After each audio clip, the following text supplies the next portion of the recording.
Alrighty, so I think it is exactly 2000. Good evening, ladies and gentlemen. Welcome to our MSc IPP live session. I'm super excited for tonight. We have a very, very special guest. I'm very inspired by her story. I won't steal her thunder. She also made a YouTube video about her story, which has hundreds of views. I think it's in the thousands now. I'm probably one of them too as well because I share it.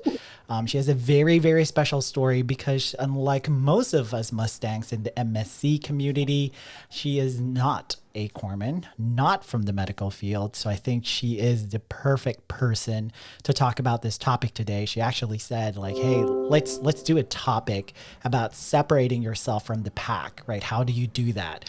And it's perfect and we'll tie in perfectly for our lecture tomorrow, which is going to be preparing for interview appraisal. So without further ado, I'm going to go ahead and bring her in. Lieutenant J.G. Williams. Hey, Lieutenant J.G. Williams, how are you?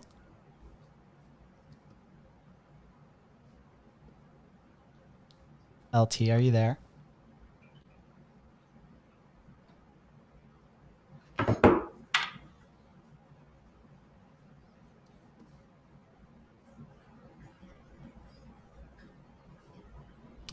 Lieutenant J.G. Well, I'm sorry, everybody. I think we're having technical difficulties on J.G.'s side.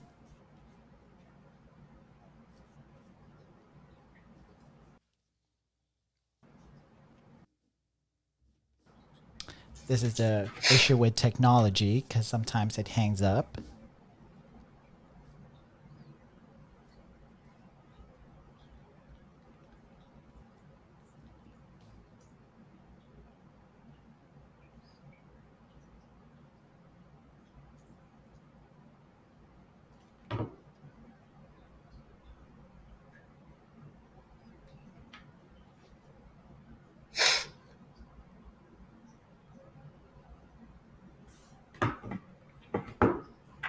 All right, we're gonna like do a quick pause. Apologies, everybody. All right, she is just going to reset her stuff real quick. In the meantime, while we are doing that, if you do have any questions or comments, please make sure you put it in the comments. All right. I'm here. All right, there we go. Sorry about that, everybody. Technology, right? 2022. I pumped everybody up for you, so now they're ready for you, Lieutenant J.G. Williams. Alrighty. So, without further ado, J.G. Williams, tell everybody a little bit about yourself. What were you before you commissioned as a medical service corps officer, and what do you currently do right now? Awesome. Thank you, LT, for this opportunity, first and foremost, to be a part of just such an inspirational platform. So before my time as an MSc officer, I was actually an MM1. I served at many different platforms, two ships. I served with a CB command, and I did a 4-year recruiting tour out of Atlanta, which was the most awarding tour that I've ever encountered in my military service. But it was a struggle for me to break away and kind of understand what it was that I wanted to do academically. I know that I always had the urge and desire to pursue my education. However, I wanted that education to resonate with and align with what I was doing in the Navy. And being an engineer working down in the pit, 120 degrees workspaces, degree in public health or healthcare administration. So, that being said, I reached out to my recruiter, which I actually still kept in contact with her. And also, she recently just got selected this past cycle, too. So, but I reached out to my recruiter and I was like, hey, LS1 Anderson, I don't know what I want to do with my career. And she, kind of guided me to this program. And that was Murder She Wrote. So now, just to piggyback off your other question, what am I doing now? So I am stationed out in 29 Palms. We have a NMRTC here on a marine installation, servicing roughly about 2,300 Marines that come through for training. Since this is a major training hub for them, and I am the operations management department head, as well as the security manager and the anti-terrorism officer. So I've been doing this now since I checked on board in August, and it has been quite fulfilling, very rewarding. I have two sailors under my realm, and I manage 8 civilians. So there is a difference between managing civilians versus managing service members. So I'm making that transition to understand the policies and procedures in just, working with civilians. I'm still like amazed by your story. Like I share it all the time to the non-HM rates, and I know there's a lot of them watching right now. Your story is just very inspiring, and I hope to those that are here with us tonight and those that will be watching this video, just because you're not a corpsman doesn't mean that you don't have, any chance of getting selected on the medical service corps community. Trust me, we are very diverse. We need those diverse skills, and like you mentioned, JG Williams, from like 100-degree engineering space to leading a department, 8 civilians, 2 sailors, and multiple collaterals as a naval officer. That's just amazing. But we are here tonight because of your presentation. So I'm going to pass the torch to you. I'm going to pull up your presentation here, and you just let me know when you're ready to move on to the next slide. So I'll pass it on to you. Thank you, LT. And this is not your traditional Navy PowerPoint. I actually have a mentor here at my command, Lieutenant Commander Burge, and he actually did a brief with us on how to do a presentation, and just being able to pinpoint different things that's going to attract the audience. So this is going to be a little bit different than what you would see from a regular Navy PowerPoint. But the main focus that I wanted to encompass today was just trying to separate from the pack. And it was always a struggle for me, being an MM or being an engineer and not really knowing about military healthcare, military medicine, and understanding the different aspects of it. And most importantly, understanding how can my package be different from the other hundreds of hospital corpsmen that know about the program. When I would share my goals and aspirations with a lot of my supervisors during a CBD board or CDB board, I would always get told, like, oh, I've never heard of that program. And not a lot of out of rate leaders know about this program. So it kind of inspired me to educate them as well. But reaching out to other selects that were not corpsmen, reaching out to them to try to understand, well, what did you do to kind of make your package, align with corpsmen and be so competitive with the hundreds of corpsmen that do apply for this competitive program. So we're going to jump right into it. Next slide, LT. So from a mentorship aspect, I really want to touch on it is okay to fail. I know there are very few MSc officers that may put their package in only one time and get selected that one time.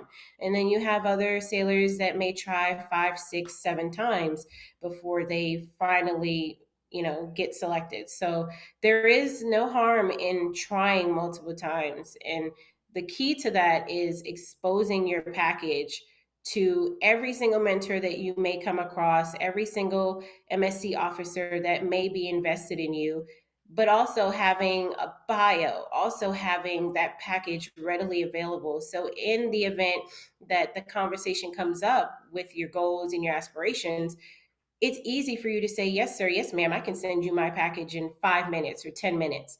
Knowing that your package is getting that kind of exposure allows the whole community to know who you are, know your name, and then you can build from going down. You can build from that constructive criticism that you're getting, and you can gain takeaways from experiences of other MSc officers. I've had several sailors send me their packages over time, and when I look through their packages, I dedicate an hour to comb through it. And some of you all that have had me look through your packages know that I will sit there and comb through every single thing and let you know, hey, this is what I recommend. And it's not to say that I'm an expert in this, because if you all have watched my video, I only applied twice, but it took me 3 years of networking before I could finally say, you know what, this is it. I'm putting in my first package.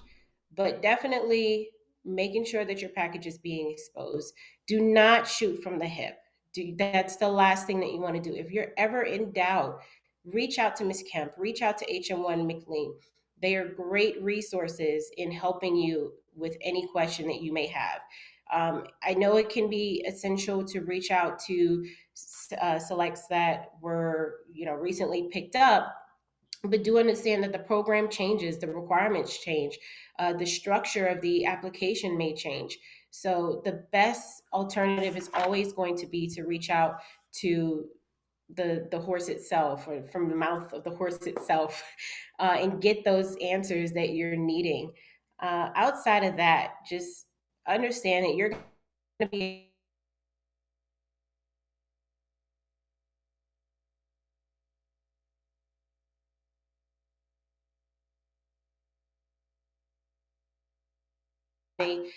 have different paths that lead us to this journey, but just knowing that you're taking the time to explore every single option, to explore every single to explore every single alternative, it's going to help you out. It is going to help you out. I don't want anyone to feel as if when they get a critique from any officer that they instantly shut down. Take it, build from it, nurture it, and take pride in it, and reap from it, and you'll reap from it. Next slide.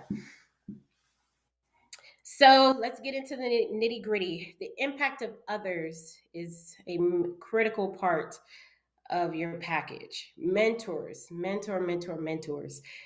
I see this all the time in the group. Hi, my name is HM1 Smuckatelli. I'm stationed here. I'm looking for a mentor.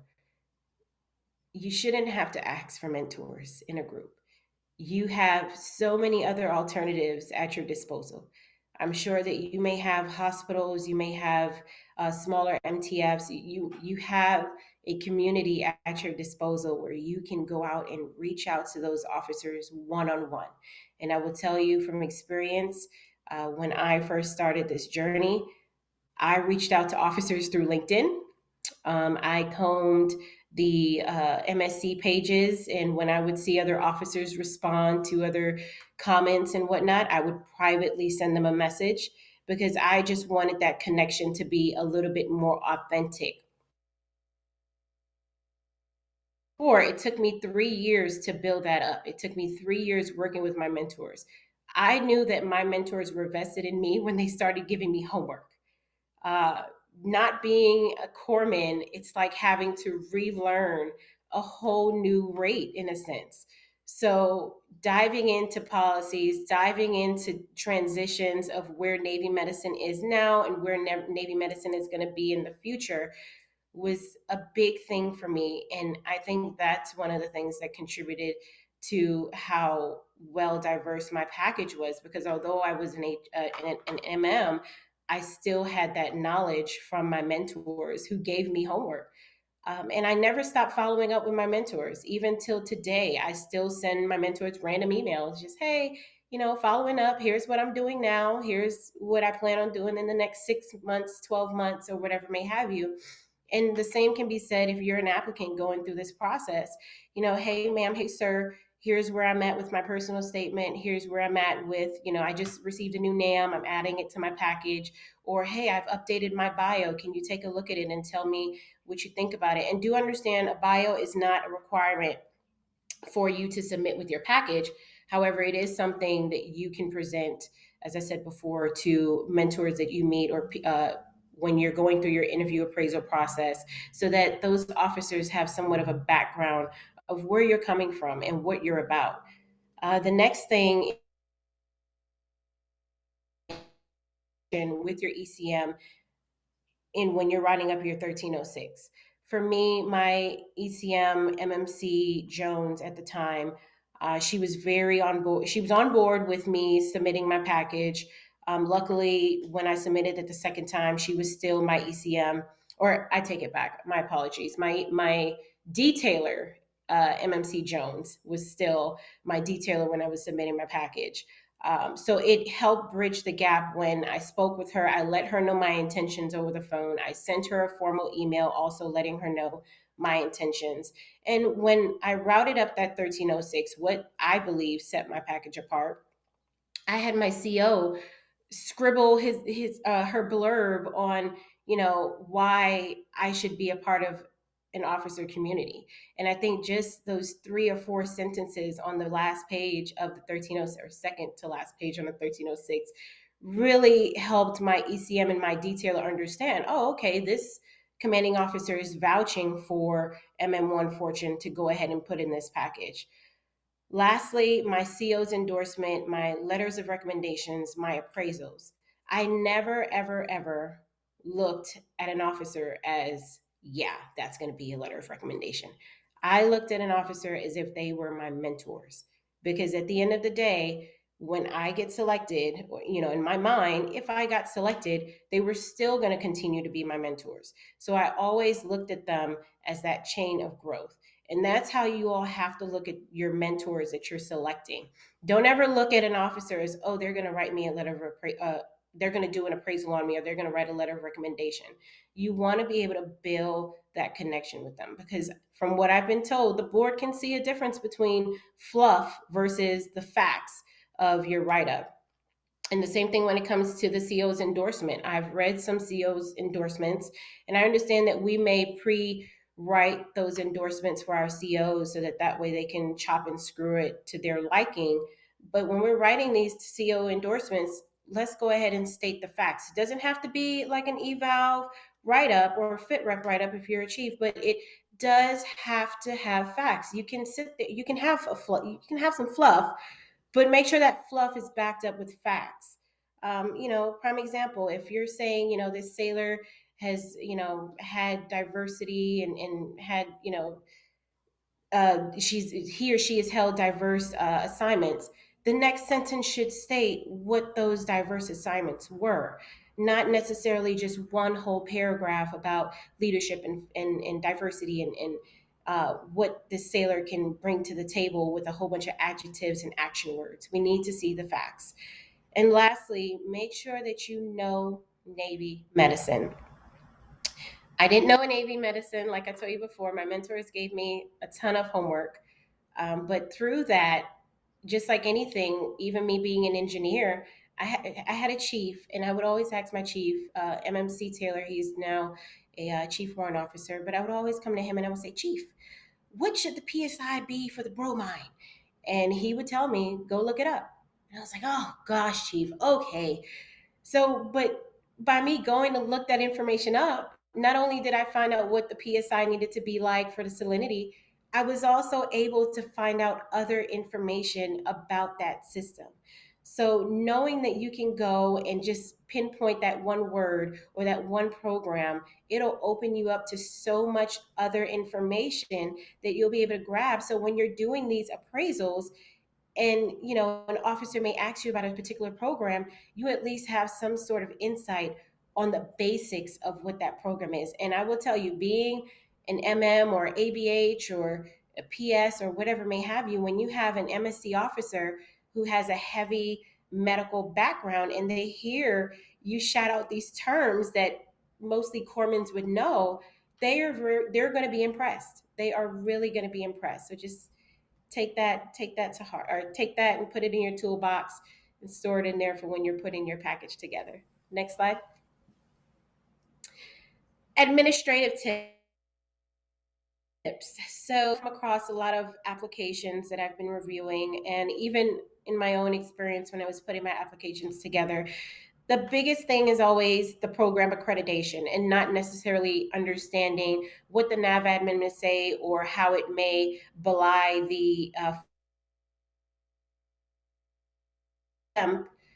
for that knowledge will help you out greatly, because you do not want to waste your time applying for a particular program that you feel as though you're eligible for, and that might not necessarily be the case.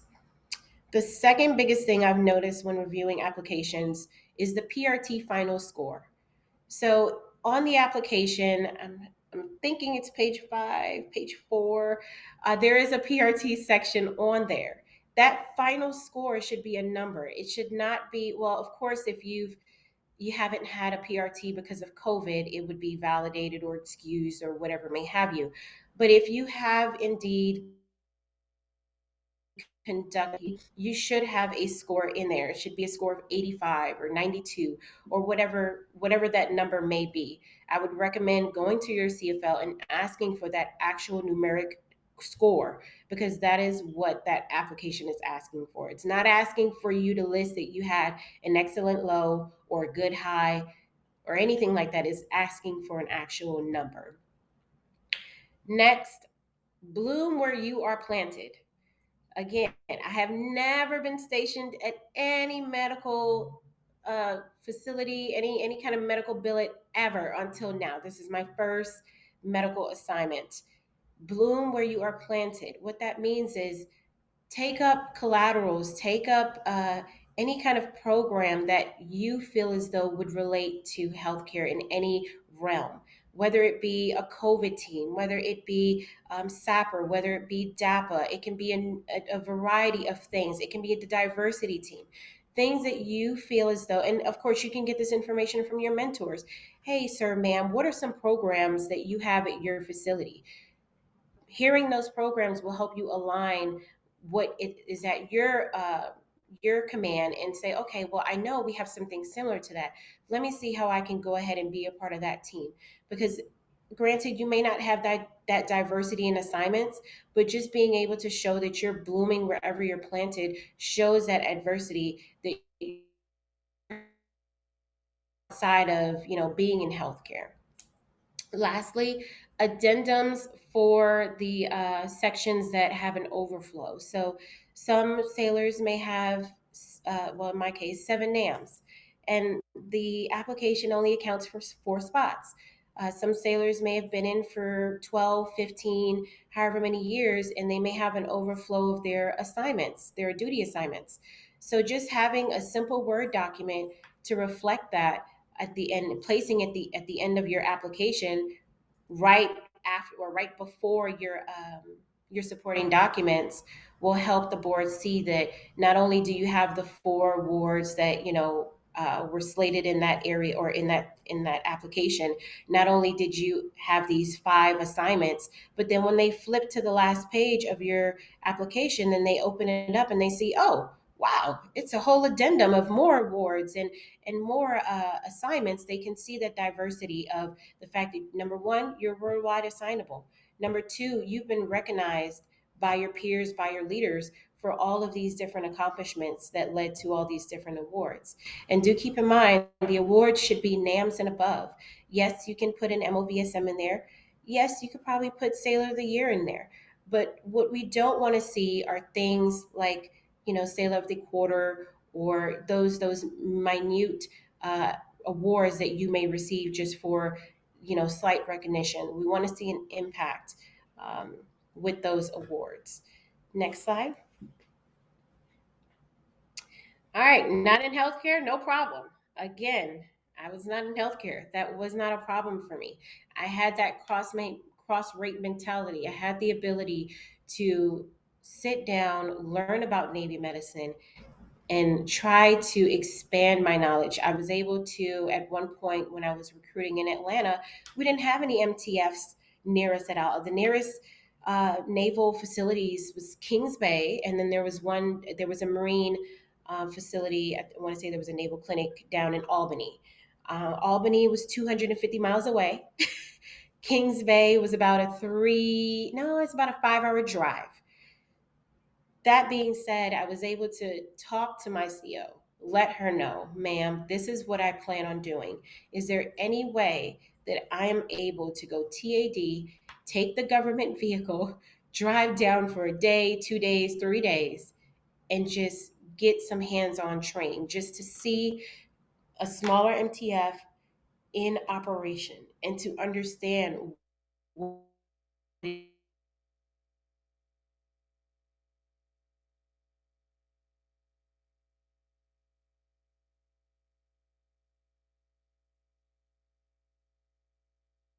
It's not the kind of things that you see. So having that mentality allowed me to gain another mentor. I went down there, I shadowed the OIC at the time. I was able to meet all of the other directors there. I chatted with the CMC, toured every single aspect of that hospital, and gained a better scope of what Navy medicine is all about. Secondly, national clubs and organizations. I want you guys to broaden your horizons and just think about what other national organizations that are out there that you guys can be a part of.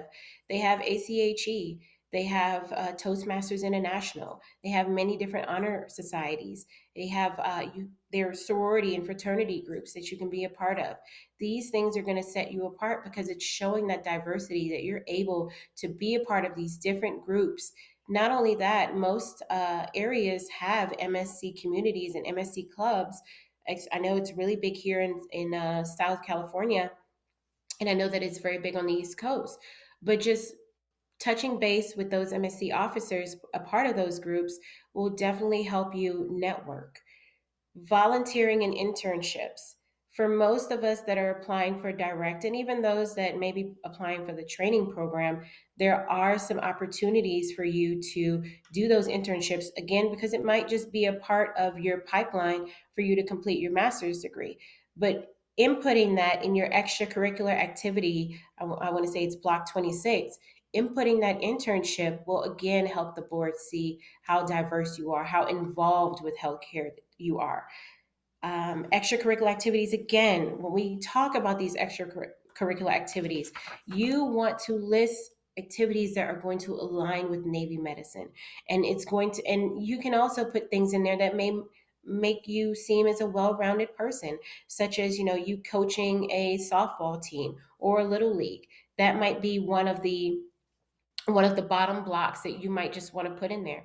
But just make sure that when you're listing those extracurricular activities, you are making sure that those programs will align with some diversity, anything like that. Your skill sets, block 28. When I look at skill sets, I look at how are these skill sets going to impact me leading? Are my skill sets, do they involve Six Sigma? Do they involve public speaking, Toastmasters International? Do they involve any type of crisis advocacy skills that you may have? It is typical for us to want to put Microsoft Word. I mean, I'm proficient in Microsoft Word, Excel, and all these different things.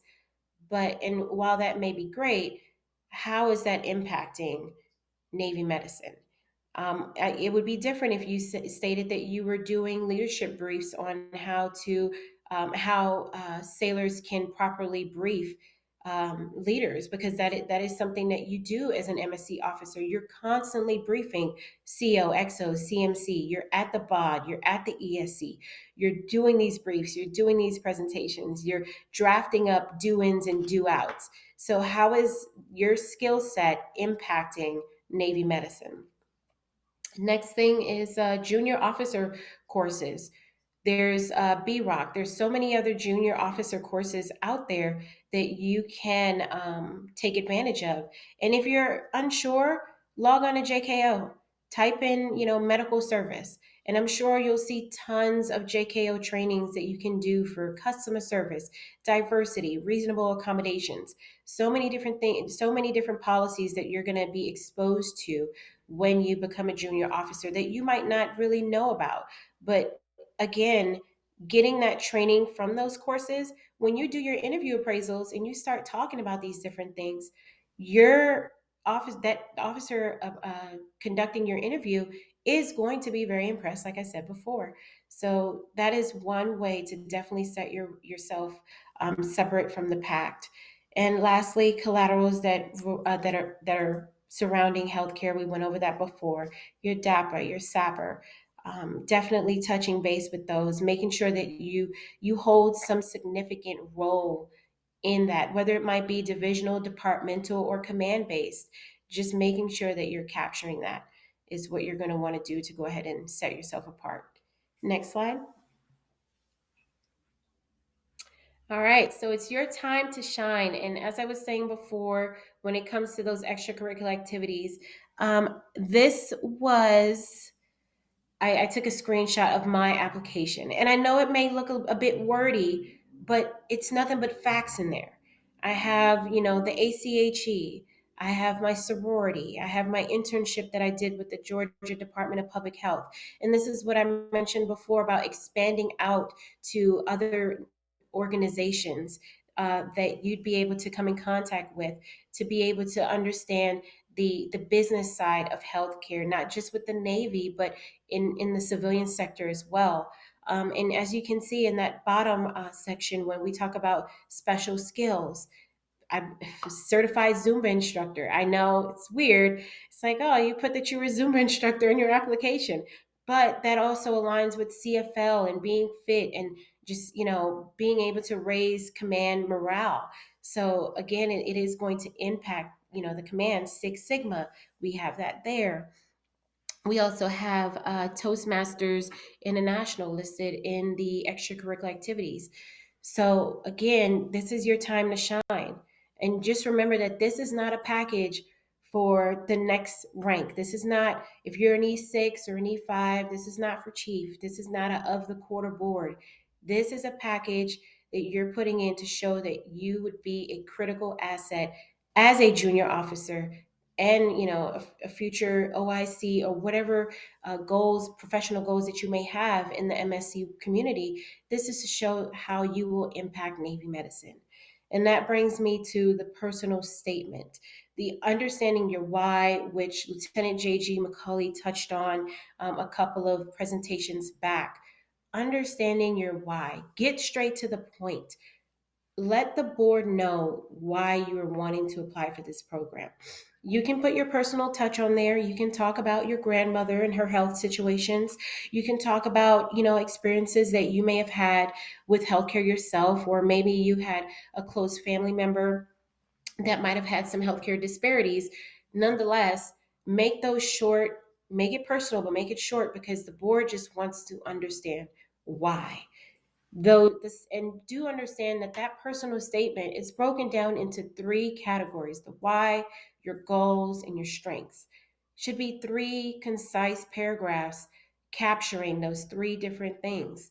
We don't want to get wordy with it. We don't want to use the generic templates that you usually see, in most, well, I usually see in most applications. And if you send me your, if you have ever sent me your personal statement, I think I've done three this past week where I went through and I gave suggestions and I gave recommendations on what or how things should be worded.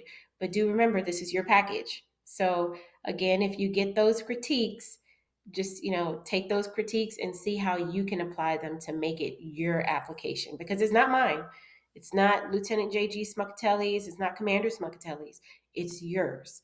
So make sure you're outlining your goals, your life goals, your professional goals. Those life goals can be academics, it can be financial, it can be something personal to your parental goals that you may have, your professional goals. Think about long term, think about what position do you intend to hold in Navy medicine and how those personal and those professional goals will impact Navy medicine. Lastly, your strengths. Use those keywords to describe your strengths and mirror the mission of Navy medicine. It's so many ways that you can do that, but do not regurgitate what is in your CO's endorsement. Do not regurgitate what may be in an evaluation or a previous fit rep. Do not regurgitate what may be in any other part of your application. Make sure that every single part of your application, it's not saying the same thing. If you already have your bachelor's or your master's, you don't need to include that in your personal statement because the board is going to see that. Now, what you can do is include what you plan, if you plan to be a lifelong learner, how you plan to use your master's to pursue a higher level of education. Or maybe you might want to complete a DUINS program if you are selected. You can put that in that personal statement as well. So that is what I have on that. If you have any questions about your personal statement, I tell you, I look back at my first application versus my second, and maybe some of you guys may look back at your first versus your fifth. But when I look back at my application, I see the basic terms, the regurgitated information, and then I look at my second application and I'm like, wow, this is a little bit more personal. This is you can look at it and you can it's like going through and you're reading a book. And it's like every chapter is different. You're not seeing anything from the previous chapter in this new chapter. And that's the kind of image that you want the board to that's the kind of image you want the board to get. Next slide. All right, and I think that was it. Do we have any questions out there? Any comments? Any oh by the ways? Anything? That was an amazing session. I like love hearing you speak about it, especially your story, and that's what I like about you, JG Williams. You're a straight shooter, and you're also part of our package review session from in that Google Classroom, and I just love how you make like in-depth comments as well of like making suggestions and to point out key things as well to the audience. Hopefully, you paid close attention to a lot of these wickets that she was throwing at you, and a lot of senior mentor MSCs that we have said the same things, and we're just passing on the information to you. So hopefully, you guys took good notes as well.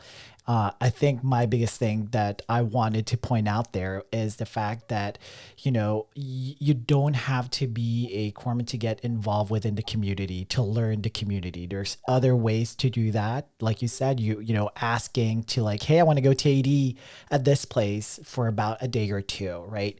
That's why there's a thing called a special request sheet that you could route up to request special things such as these, right? I've even seen individuals that took personal leave just to go to shadow someone for a week. And, there's a lot of ways to do this, to be creative. Because like you said, especially for non-HM rates, how can I be competitive along with the corpsmen who are already in the medical rate, who are already somewhat connected to the medical service corps officers, to the nurse corps, who understands BUMED, who understands 4Ps. Yes, you will have to do extra homework, like you mentioned. There's a lot you need to do extra homework. If you're not reading up on the 4Ps of what the Navy Surgeon General is talking about, you're probably behind a power curve, right? Because you don't get that opportunity, especially if you're in the engine room or in the subs, or like, or as a YNPS, or you're always in PSD, you don't get exposure to those type of things. So it's important. This is why we try to do these things so that you remind yourself, oh shoot, I have some homework to do. So thank you for that, JJ Williams. But opening it to the group, anybody that has any comments, please feel free to type them here. We'll pop them up on here. Just a couple of things here. I'm going to read it to you, J.G. Williams. They said, great job. Facts, get familiar and become part of diverse health organizations. We have a couple of people shouting out their former rates, former YN, former ABH, baby. All right.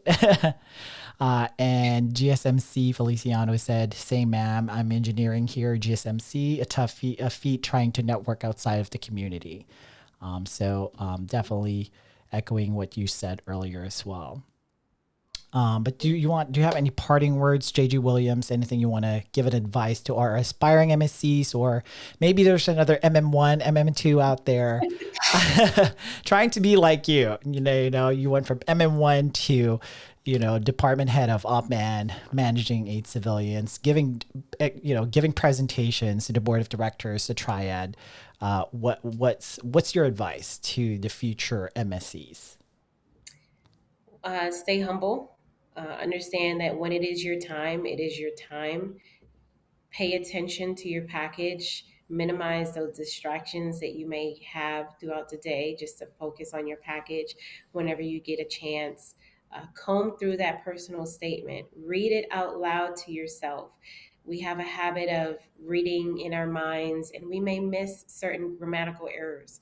So, reading it out loud, reading it to your spouse, reading it to your best friend, having them look at it. I had my spouse read over my personal statement, and she was able to pick out a lot of grammatical errors that other MSc officers probably didn't.